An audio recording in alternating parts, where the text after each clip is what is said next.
Bonjour et bienvenue dans ce nouveau vlog. Aujourd'hui je suis au Pérou, au cœur de la vallée sacrée.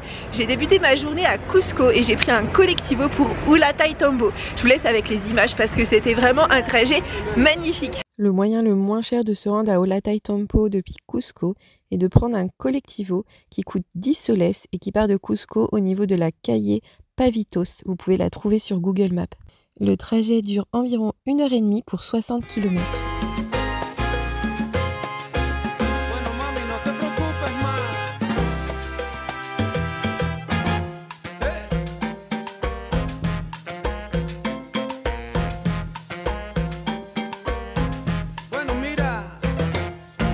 No te preocupes, aunque la vida va a cambiar. A pesar de todos los cambios, yo seguiré siempre igual. Y pase lo que pase, tú sabes bien que nuestro amor lo voy a cuidar. Cuéntame si te enojas, mami, o si te sientes mal. Cuéntame si te quieres algo y te voy a dar. Claro, no es un secreto que te prometo que todo va a estar bien al final. Fenomenal. Après 1h20 de collectivo qui m'a coûté 10 soles, nous voilà donc à Ollantaytambo et le centre-ville a l'air magnifique. Mais je vais commencer par visiter le site archéologique.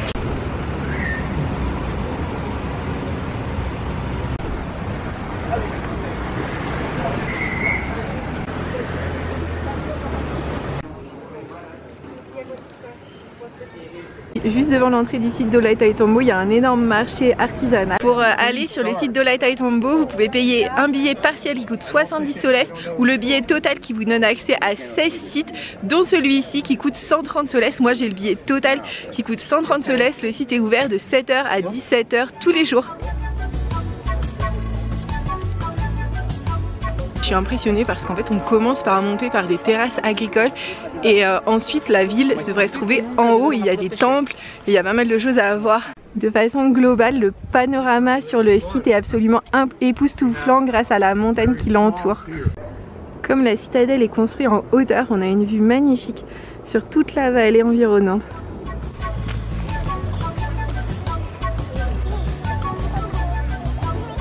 En train de monter doucement les terrasses escaliers. En fait les Incas étaient très connus pour pouvoir travailler la montagne au point de créer des plateformes qu'on appelle des terrasses sur lesquelles ils cultivaient et ils pratiquaient l'élevage, et ces plateformes sont reliées entre elles par des petits escaliers. Ce qu'il y avait de magique dans ces terrasses, c'est qu'elles étaient bordées d'un mur en pierre, et ces murs en pierre avaient comme propriété la nuit de conserver le chaud et le jour de conserver le froid, ce qui faisait que ça créait des sortes de microclimats au niveau des terrasses, ce qui leur permettait de faire jusqu'à 3 récoltes par an. En plus des terrasses agricoles, les Incas avaient une seconde spécialité, c'était de tailler la pierre à la perfection. Et en plus, ce qui est encore plus remarquable, c'est qu'ils avaient très peu d'outils et qu'ils utilisaient une pierre plus dure pour taper sur une pierre plus friable afin de construire ces murs. Et comme vous le voyez, les fonctions sont absolument parfaites, on pourrait apparemment même pas passer une feuille de papier entre les deux pierres. Ici, il y a un mur qui n'a pas été construit entièrement, ce qui fait qu'on peut voir qu'en fait, ils posaient des pierres de chaque côté et ces pierres étaient construites en arrondi comme ça pour laisser de l'espace ici à un mortier pour exister. Alors j'ai beaucoup lu et beaucoup entendu que les Incas n'utilisaient pas de mortier, mais apparemment c'est faux, ils utilisaient quand même du mortier devant le mur le plus célèbre de site puisqu'il s'appelle le Diez Hornacina, un mur composé de 10 niches dans lesquelles on mettait des objets précieux, des pierres précieuses, etc. Et comme vous pouvez voir, elles ont une forme trapézoïdale qui leur permet de résister aux tremblements de terre.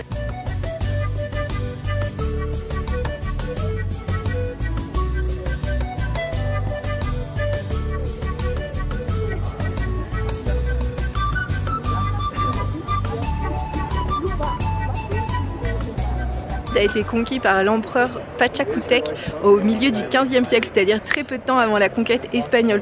Donc en réalité, il a servi très peu de temps.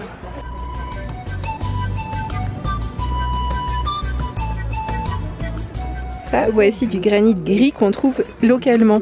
Mais eux, ils ont préféré importer du granit rose qu'on trouve un peu plus loin. Et imaginez que ce granit rose, pour monter jusqu'ici, il a fallu qu'ils viennent d'en bas et qu'ils arrivent à le monter jusqu'ici.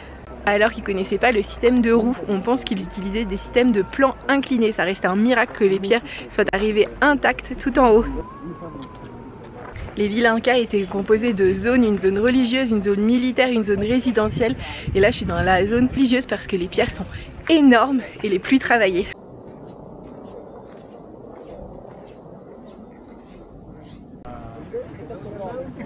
Les gens se photographient devant tout et n'importe quoi. Je suis pas sûre du rendu de leurs photos devant un mur de granit rose.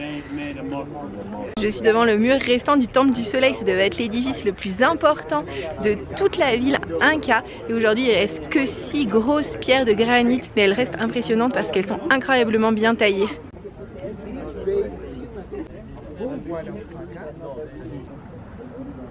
Voici le mur et là on peut voir l'épaisseur énorme du mur.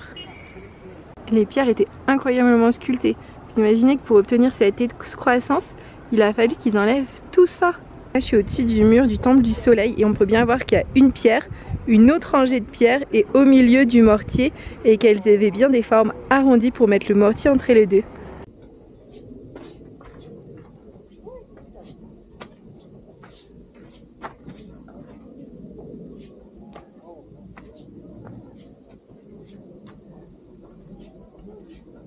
Je suis actuellement dans la zone militaire car l'empereur Pachacutec avait décidé d'en faire une citadelle et d'ailleurs ça a plutôt bien marché parce que les Incas ont beaucoup perdu contre les Espagnols sauf ici parce qu'en fait les Incas se sont mis en haut de la montagne, ont tiré sur les Espagnols des centaines de flèches et encore mieux ils avaient un système d'eau qui ne servait pas qu'à irriguer les terres mais aussi à inonder la montagne en bas. Ils ont mis de l'eau partout. Les chevaux se sont embourbés dans la boue et ils ont dû battre en retrait. Bon, le problème c'est qu'ils sont revenus avec encore plus d'hommes et que cette fois les Incas ont perdu et que l'empereur Pachacutec a dû fuir loin dans la jungle.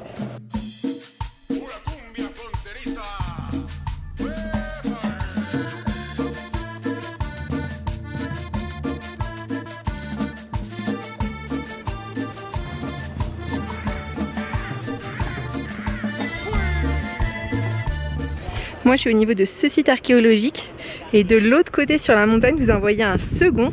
Ce second site avait comme fonction de conserver l'alimentation des récoltes et aussi de servir de contrôle sur la ville d'Ollantaytambo. On peut accéder à ce second site gratuitement en empruntant le petit chemin que vous voyez ici.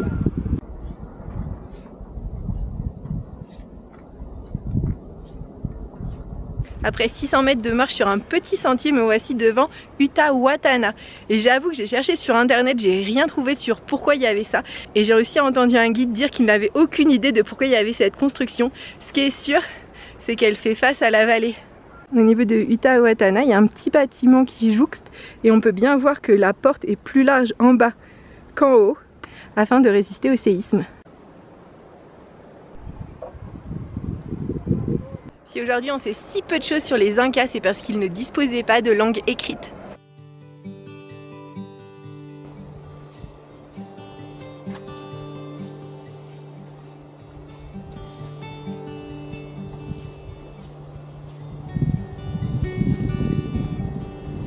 Il est 11h40 et il y a beaucoup moins de monde ici que ce matin à 9h30.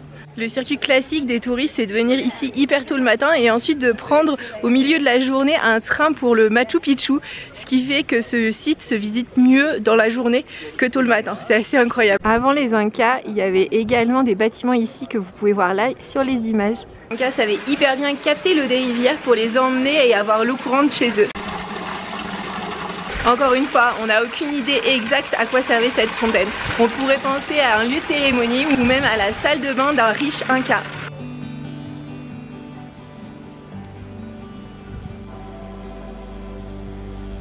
Voici un autre exemple de fontaine qui prouve que les Incas savaient hyper bien gérer l'eau.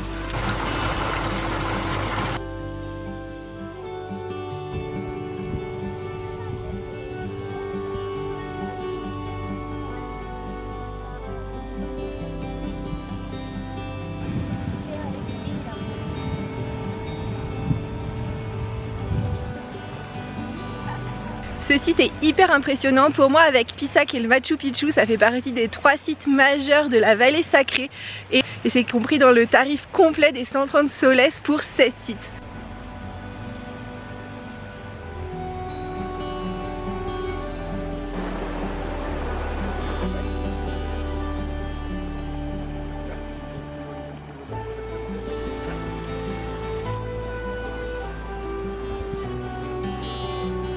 Là on peut vraiment voir une porte typiquement Inca. Déjà elle est double, c'est-à-dire qu'il y a une pierre plus large et ensuite une pierre intérieure plus petite et surtout la base est plus large et le haut est plus court. Il est midi et je m'apprête à quitter le site, j'y ai passé 2h30. Il est assez étendu donc prévoyez d'y passer au moins 2 heures et surtout évitez d'arriver tôt le matin, c'est pas le bon plan. Le centre-ville est vraiment très mignon, il est vraiment authentique, apparemment c'est un des seuls centres-villes du Pérou qui n'a pas été complètement détruit par les Espagnols et donc on peut y retrouver une atmosphère Inca.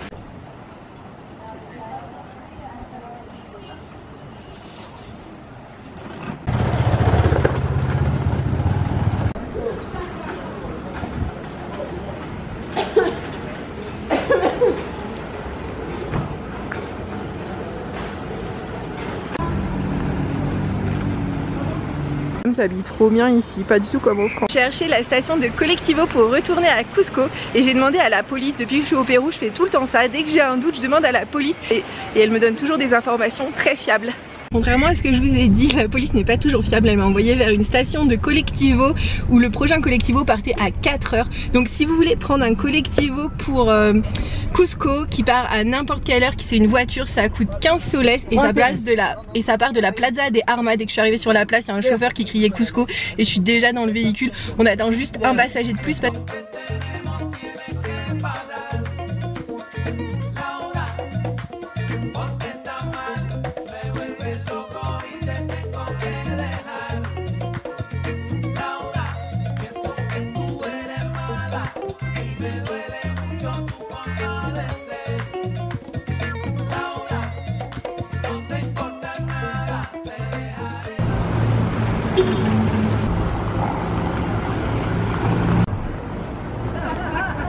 Là je suis dans un musée, c'est le musée le plus intéressant pour moi de Cusco parce qu'il apprend comment vivaient les civilisations pré-Inca et aussi ils ont vraiment des objets qui datent de la période Inca, ce qui est très rare ici. En sortant du musée, je suis allée voir un spectacle de danse traditionnelle péruvienne.